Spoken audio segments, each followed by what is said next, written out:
Gruaja që e fejoi burrin e saj nga Zoti i saj.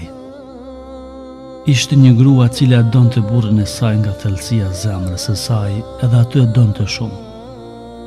Frikohej se do të hyjë në xhenet e mos të jetë gruaja e tij në xhenet ashtu si ishte në dynja. Kjo grua është Ummu Derda, gruaja e Ebu Derdas, Allahu qoftë i kënaqur nga të dy.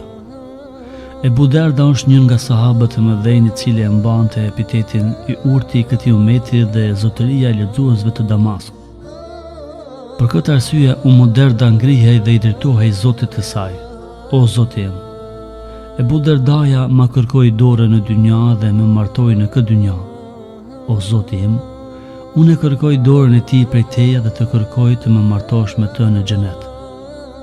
Ebu Derdaja kur dëgjoi për dëshirën e gruas së vet, i tha: "Gruaja ime nëse dëshiron të jesh gruaja ime në xhenet, inshallah, dhe unë vdes para teje, atëherë mos u marto me tjetër në dynja." Vdiq Ebu Derdaja, kurse Ummu Derda ishte një grua e bukur dhe e mirë dhe dëshiroi Muavija, Allahu qoftë i kënaqur nga ai, të martoj. Mirëpo ajo i tha: "Jo pasha Allahun, nuk martoj asnjë burr në dynja para se të martoj Ebu Derdan inshallah në xhenet." Kështu është dashuria e vërtet dhe ajo reale dhe kështu mbahet premtimi. Nga arabishtja, Irfan Jahiu.